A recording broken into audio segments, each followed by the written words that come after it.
चलिए आज की क्लास में हम लोग जो है ठीक है वो एक प्रोग्राम करेंगे, write a program to find the transpose of following matrix. ये मैट्रिक्स गिवन है ठीक है और इसका ट्रांसपोज निकालना है। तो सबसे पहले आप ये देखिए कि ट्रांसपोज इसका होगा क्या, ठीक है। तो ट्रांसपोज होने का मतलब ये है ठीक है कि अगर ये A हो ठीक है तो हम लोग लिख सकते हैं ठीक है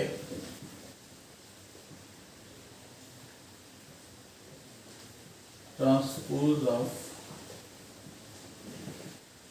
मैट्रिक्स A इक्वल टू क्या हो जाएगा, देखिए जो रो हैं ठीक है उनको कॉलम में कन्वर्ट करें।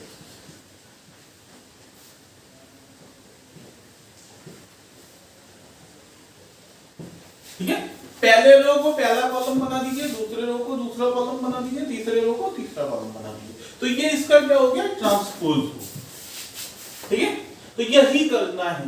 तो अगर आप ध्यान से देखो ठीक है तो अगर मैं इंडेक्सिंग करूं ठीक है तो ये 0 ये 1 ये 0 ठीक है। अगर मैं एक जनरल एलिमेंट लेता हूं, ये ले लो ठीक है।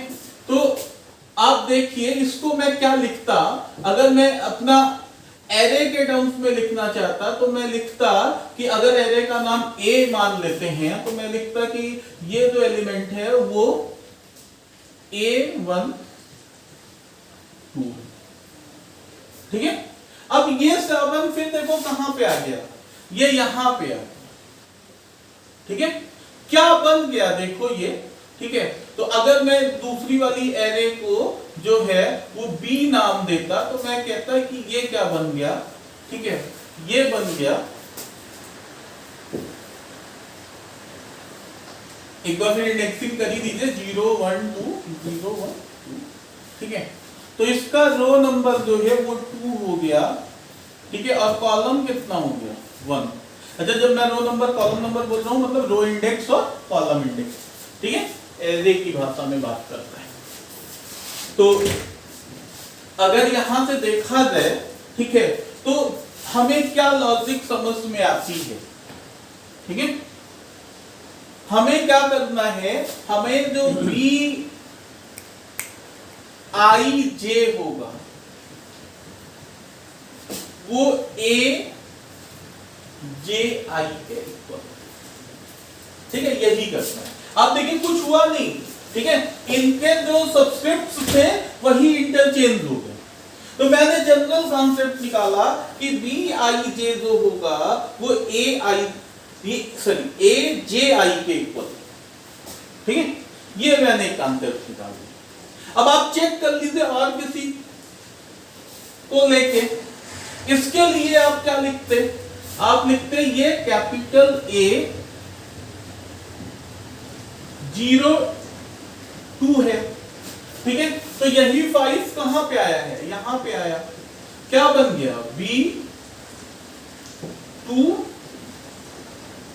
0 बना। केवल क्या हुआ, जो सब्सक्रिप्ट्स थे वो इंटरचेंज हो गए ठीक है। तो अगर हम लोग ठीक है देखें तो हम लोग ये काम कर सकते थे ठीक है। तो ये एक लॉजिक मेरे दिमाग में आ गई कि ट्रांसपोज करने का मतलब क्या है ठीक है।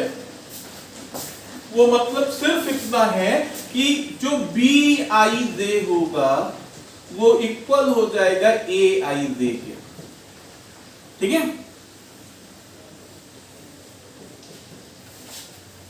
अब इसी चीज को हमें अपने C प्रोग्राम में इंप्लीमेंट करना है। तो देखिए कैसे इंप्लीमेंट किया जाए इसी को C प्रोग्राम में ठीक है। अब आपको आइडिया लग गया होगा कि मैट्रिक्स का ट्रांसपोज कैसे निकालते हैं। कुछ नहीं करना होता ठीक है, जो रो है उनको कॉलम बना दीजिए। तो मैं यहां पे लिखता हूं, मैं लिखूंगा हैज इंक्लूड स्टीरियोडाटेक्स हैव include coniodatex ठीक है। फिर वाइड मेन लगा दूंगा। मेन लगाने के बाद सबसे पहले जो एरे दी गई है, मतलब ये तो मैट्रिक्स है लेकिन हम तो इसे 2D एरे मान सकते हैं ना, ठीक है। तो हम लोग एक, कितने रो हैं, 3 रो हैं, 3 कॉलम है, तो एक एरे बना लेते हैं, ठीक है, जिसे हम लोग इनिशियलाइज भी कर देते हैं। 3, 4, 5, 2, 1, 7, 3, 2, फिर बंद कर देते हैं, ठीक है। उसके बाद कुछ इंटीजर्स ले रहे हैं, ठीक है, इंट i और j, और जो मैट्रिक्स ट्रांसपोज होके आएगी उसे स्टोर करने के लिए एक और ठीक है एरे बना ले रहे हैं b, जिसमें 3 रोज और 3 कॉलम्स हों, ठीक है। ये करने के बाद हम क्या करेंगे, हम एक एक एलिमेंट तक जाएंगे। तो आपको पता है जाने के लिए हम लोग क्या कर सकते हैं, ठीक है, i इक्वल टू 0 से i is less than or equal to 2 i plus plus, ठीक है। ये आपको पता है, हर एलिमेंट जब प्रिंट कराना होता था तो ऐसे ही लिखते थे ना, फॉर j इक्वल टू 0 से लेके j is less than or equal to 2 तक j प्लस। बस वहां पे हम क्या करते थे, ठीक है, एलिमेंट्स को प्रिंट कराते थे, यहां पे प्रिंट नहीं कराएंगे, हम सिर्फ क्या करेंगे, ठीक है, हम ये वाला अप्लाई कर देंगे, हम लिखेंगे vi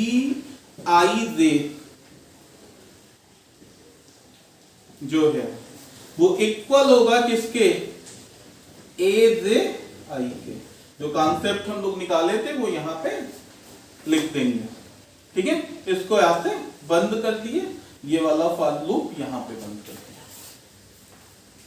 ठीक है। तो जब ये फॉर लूप मैंने बंद कर दिया, उसके बाद फिर मैं यहां पे लिखूंगा printf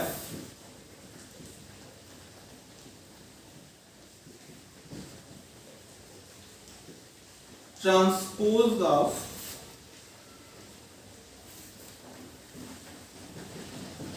given matrix is, ठीक है, और उसके बाद फिर, ठीक है, आपको तो कौन सा ट्रांसपोज मैट्रिक्स है, बी एरे है ना, तो बी एरे को प्रिंट करा दूं। तो आपको पता है कि क्या करते हैं, for i equal to 0 i is less than or equal to 2 i plus plus, फिर for j equal to 0 j is less than or equal to 2 j plus plus, ठीक है।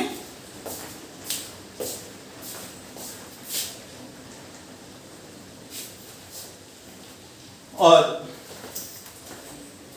यहां पे फिर क्या करेंगे, लिख देंगे, ठीक है। मैं इसके आगे इधर लिख देता हूं, आप परेशान नहीं हुई, ठीक है। यहां पे लिख देंगे printf, ठीक है, %d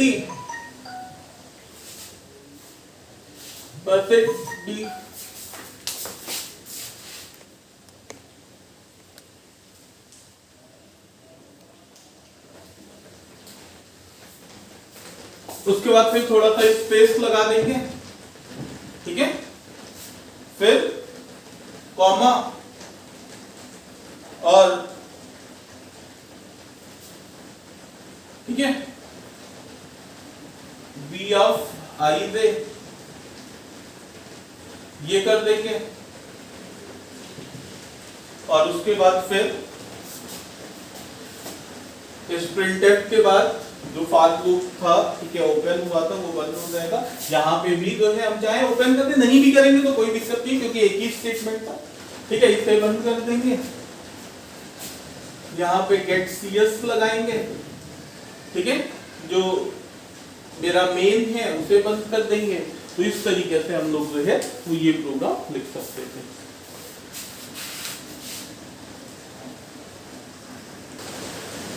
चलिए, ठीक है, आज हम लोग बात करेंगे फिर एक और प्रोग्राम की।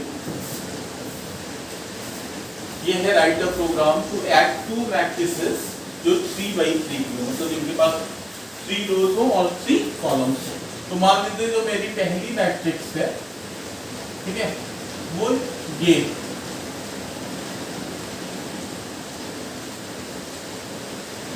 और मेरी जो दूसरी मैट्रिक्स है वो ये।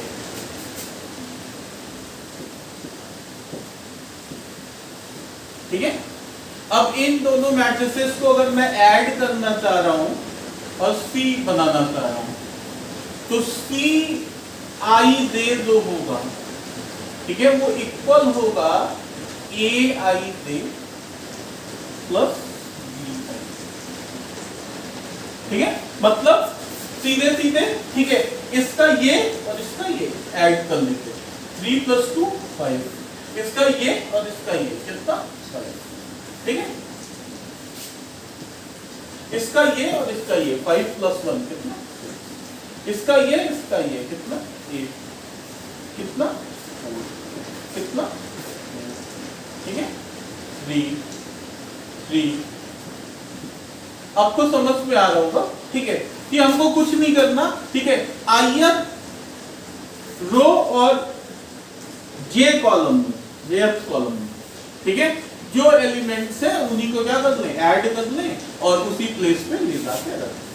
तो ये क्या है, ये समेशन का तरीका है। क्या किया आप देख लीजिए, ठीक है, इस प्लेस वाले को इसी प्लेस पे जोड़ दिया करेस्पॉन्डिंग को, ठीक है, इसको इसके साथ जोड़ा, इसको इसके साथ, ठीक है, यही फिर इसको इसके साथ जोड़ा, इसको इसके साथ जोड़ा, इसको इसके साथ जोड़ा, इसको इसके साथ जोड़ा, इस वाले को इसके साथ जोड़ा, इस वाले को इसके साथ, ठीक है, सी मिल गया।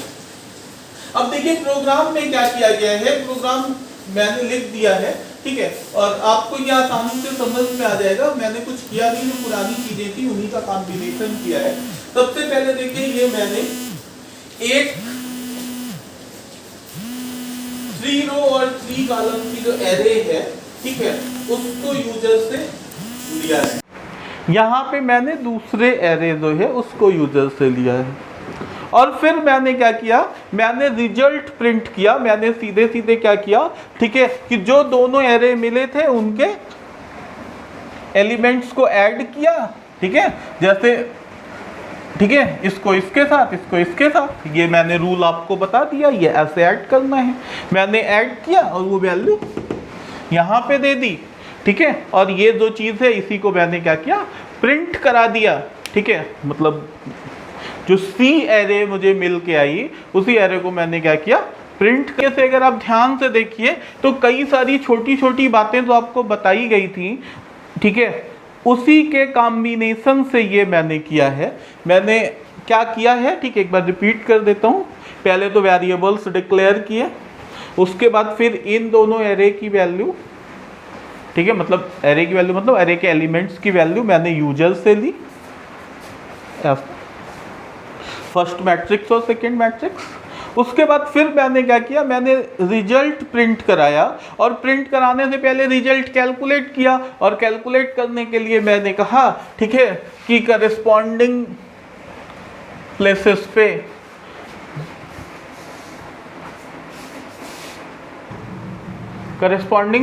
पे ठीक है, जो वैल्यूज हैं उन्हीं को ऐड कर लिया जाए। मैंने कहा कि भाई ये कॉन्सेप्ट अप्लाई करेंगे, इसी को यहाँ पे अप्लाई कर दिया। ठीक है, तो इस तरीके से आप ये प्रोग्राम कर सकते थे। ठीक है, जो बेसिक कॉन्सेप्ट्स हैं अगर उनको अच्छे से जानते हैं और एक बड़ी प्रॉब्लम को छोटे छोटे प्रॉब्लम्स में डिवाइड कर सकते हैं। ठीक है, 2 मैट्रिसेस मुझे ऐड करने के लिए दिया गया था, तो सबसे पहले मेरे पास क्या समझ में आया, मुझे ये समझ में आया कि पहले भी हमारे पास 2 मैट्रिसेस होनी चाहिए। ठीक है, तो 2 तरीका था, या तो हम डिक्लेरेशन के साथ इनिशियलाइजेशन कर लेते या फिर हम रन टाइम इनिशियलाइजेशन करते। तो अगर हम कंपाइल टाइम में ही इनिशियलाइजेशन कर लेते तो हमारे पास प्रॉब्लम जो होता, ठीक है, या हमारा जो प्रोग्राम होता वो सिर्फ एक उसी वैल्यू के लिए होता। ठीक है, उसी वैल्यू के लिए होता जो क्वेश्चन में गिवन थी। लेकिन हमने क्या किया, हमने रन टाइम इनिशियलाइजेशन किया, मतलब आप अपनी स्वेच्छा से, मतलब आप मतलब यूजर, ठीक है, 2 मैट्रिसेस कोई कोई दे सकता है। तो इसमें मैंने ये पहला मैट्रिक्स जो है, मतलब पहली एरे जो है उसे रीड किया, ठीक है, कैसे रीड करते हैं ये आपको बताया गया है, ठीक है।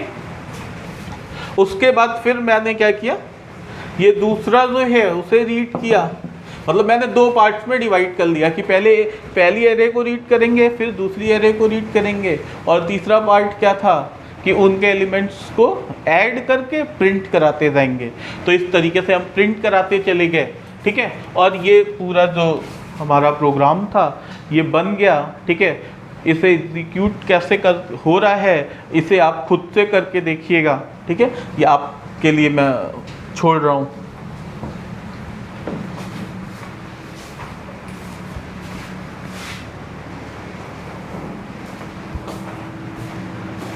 कि ये इस क्लास में इतना ही रहने देते हैं, इस वीडियो में, बाकी बातें अगली क्लास में करेंगे।